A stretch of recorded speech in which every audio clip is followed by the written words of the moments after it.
Assalamualaikum warahmatullahi wabarakatuh. Kami dari kelompok 5 akan mempresentasikan materi tentang negara dan konstitusi.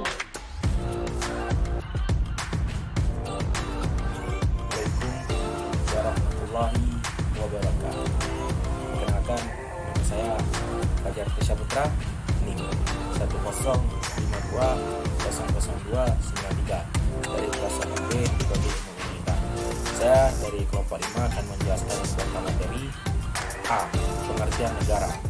Negara adalah sekumpulan orang yang menempati wilayah dan diorganisasi oleh pemerintah negara yang sah, yang umumnya negara tersebut memiliki kedaulatan dan diakui oleh dunia atas keberadaan negara tersebut. B. Definisi negara menurut para ahli. Yang pertama, George Jelinek. Negara merupakan organisasi kekuasaan dari kelompok manusia yang telah berdiam di suatu wilayah tertentu. C. Bentuk dan sifat-sifat negara. Bentuk-bentuk dan sifat negara ini ada 3. Yang pertama, negara kesatuan.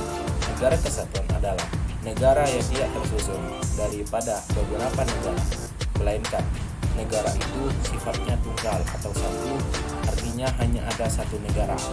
Tidak ada negara di dalam suatu negara. Kemudian negara federal. Sifat dasar dari negara ini adalah adanya pembagian kekuasaan antara pemerintah federal dengan unit federal. Kemudian yang terakhir, negara konfederasi. D. Sistem negara. Sistem negara kesatuan ada 2. A. Sistem sentralisasi. Sistem ini yaitu semua persoalan diatur oleh pemerintah pusat. Daerah hanya bertugas menjalankan perintah dari pusat tanpa diberi kewenangan. B. Sistem desentralisasi. Sistem ini yaitu daerah yang diberikan kewenangan untuk mengatur urusan rumah tangga sendiri atau disebut hak otonomi sesuai kebutuhan dan peraturan yang juga diatur oleh pemerintah pusat. Tujuan dan fungsi negara. Tujuan negara yang pertama, untuk mengendalikan dan mengatur gejala-gejala kekuasaan antara satu dengan yang lain. Yang kedua, untuk mengorganisir dan mengintegrasikan kegiatan manusia. Adapun fungsi negara yaitu yang pertama, 1. Melaksanakan penertiban, 2. Mengusahakan kesejahteraan dan kemakmuran rakyatnya, 3. Pertahanan dari serangan luar, 4. Menegakkan keadilan. Pengertian konstitusi. Konstitusi adalah peraturan dasar mengenai pembentukan suatu negara. Konstitusi ini dimaksudkan dengan pembentukan suatu negara atau menyusun dan menyatakan sebuah negara. Tujuan konstitusi: 1. Memberikan pembatasan dan pengawasan terhadap kekuasaan politik. 2. Melepaskan kontrol kekuasaan dari penguasa sendiri. Yang ketiga yaitu memberikan batasan-batasan ketetapan bagi para penguasa untuk menjalankan kekuasaannya. Kemudian, nilai konstitusi ada 3.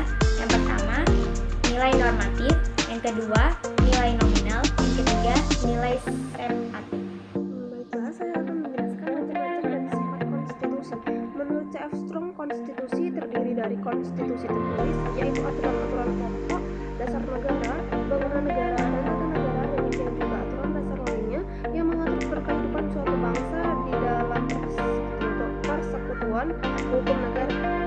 Dan yang kedua, konstitusi tidak tertulis atau konvensi yaitu berupa kebiasaan ketatanegaraan yang sering timbul. Sifat konstitusi yaitu 1. Fleksibel atau luas, apabila konstitusi atau undang-undang dasar memungkinkan untuk berubah sesuai dengan perkembangan. Yang kedua, rigid atau kaku, apabila konstitusi atau undang-undang dasar sulit untuk diubah.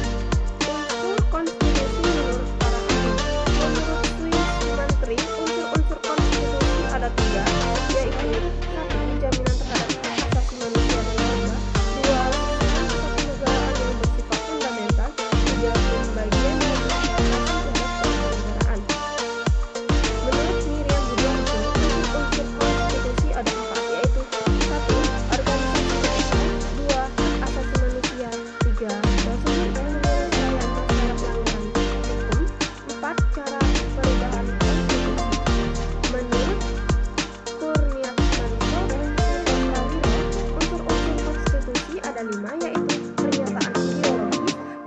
pembagian kekuasaan negara, 3 jaminan hak asasi manusia, 4 perubahan konstitusi, dan 5 larangan perubahan konstitusi. Kedudukan konstitusi. 1. Dengan adanya undang-undang, baik penguasa dapat mengetahui aturan atau ketentuan pokok mendasar mengenai ketatanegaraan. 2. Sebagai hukum dasar. Sekian dari saya. Wassalamualaikum warahmatullahi wabarakatuh.